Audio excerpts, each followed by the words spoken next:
नफसीकरण हो, और जहाँ उस एहसास का गुजर ही ना हो कि सुनाने वाले का बयान हुस्न तबीयत का मजहब नहीं, जहाँ किस्सा सुनाने वाला ये समझता हो कि ये तो किस्सा रुसवाई है, दास्तान जरूर है लेकिन ना हमवार, उसको हमवार कैसे किया जाए।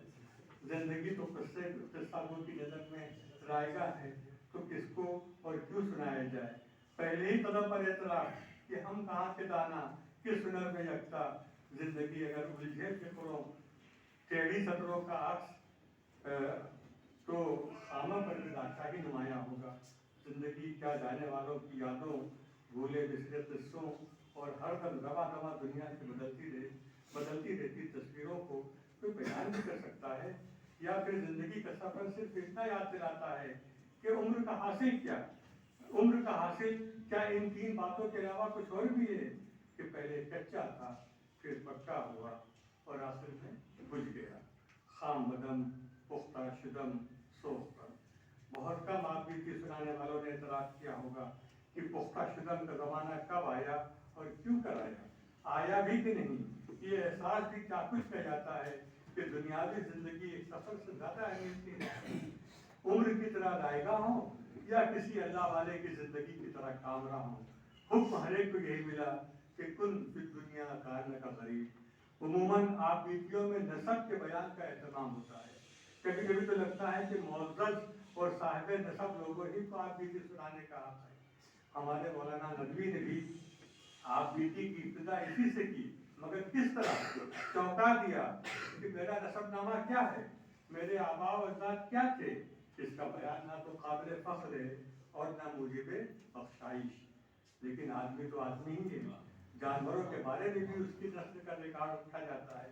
आगे जवाब में वो मौलाना सैयद अबू नसर अली नदवी की तहरीर को पेश कर देते हैं, मगर नसब से वाकफियत में बस धीरे से कह जाते हैं कि आने वाली नस्लों को शायद इससे इतना तनब्बो हो सके कि वो कभी सोचें कि वो क्या गर्दू था जिसका तू है टूटा हुआ तारा। लिखा कि हमारे खानदान के बुजुर्ग खुद को सैयद नहीं लिखते क्योंकि नसब बाप से होता है, और हम लोग जाफर इब्न अबी तालिब की औलाद से हैं, हजरत अली की औलाद नहीं। मगर ये किनारा कशीर के नजदीक क्या थी, निस्बत गुलामी करदत दर्ज खुसरो बुलंद। फुलवारी शरीफ बदन था, लेकिन नानिहाल सहार याद रहा कि नाना ने तारीखी नाम अमीनुल खैरात रखा था। घर का क्या हाल था, बस मकदूर अलैहिम, ज़ाहिरी माल और सामान आसाइश का गिला नहीं, लेकिन कनात और खुददारी पर शुक्र जरूर जारी रहा। पैगम्बराना दिन गुजर जाते, साथियों को भनक भी नहीं लगती कि इस बच्चे का दिन कैसा गुजरा, और कैसे कोई देखता कि खुश्क चेहरों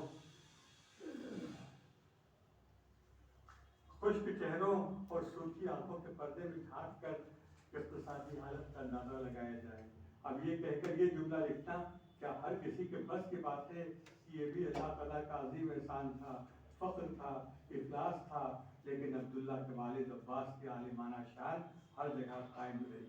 मौलाना अब्दुल्ला अब्बास नदवी डॉक्टर, प्रोफेसर, मुसन्निफ़, मुदीर को तो सब जानते हैं, लेकिन उस बच्चे को कौन याद रखता जो अपने अजीज़ों और ख़ानदान वालों की तालीम और तरबियत के इंतज़ामात को शहाना कर ऊपर से देखता, और फिर जब वक्त आया तो कह दिया कि मेरी तालीम सिर्फ मेरे वालिद मरहूम की रहीने में न थी। क्या दौर रहा होगा जब बड़े भाई शाह अहमद इमाम ने लखनऊ से बाप को लिखा कि पैसे खर्च करने का तजुर्बा मुझे अच्छा नहीं लगता, इखलास और कनात का वही तजुर्बा अच्छा जो मुझे आपसे मिला है। आप बीती वही अच्छी जो जग बीती बन जाए और बेशुमार इंसानों की अपनी कहानी बन जाए। बचपन के वतन की खुशबू तो काफूरी महक से भी नहीं जाती।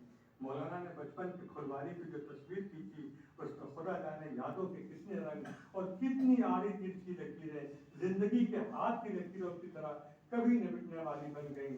खुलवारी शरीफ के मेले याद आने लगे, मज़ारों पर जो कुछ होता उससे क्या बहस।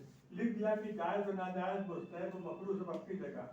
मेरे इल्म फहम में मुनकर और बातिल या कुफ्र शिर्क की कोई बात नहीं, और जो काबिल एतराज़ बात है वो काबिल तौहीद और तावील भी हो सकती है। ये जुमले कोई नज़दीकी कलम अपनी ज़बान पर ला सकता है। हिम्मत होनी चाहिए ये कहने की कि जब उम्र गिरने लगी तो सूफियाना मिजाज और ख़ानदानी तौर तरीक़े उभर बढ़ने लगे और जो था नाखूब वही खूब नजर आने लगा। मरहले आने लगे तो लखनऊ पहुंचे। तमन्ना इमादी घर के थे, मशवरा दिया कि नजवे जाने की कोशिश करो कि वहाँ अक्ल कुछ खुलेगी। तो सुनिए और इस और दर्स निज़ामी की बनिस्बत अल्लाह रसूल की बात ही किसी के जहन पे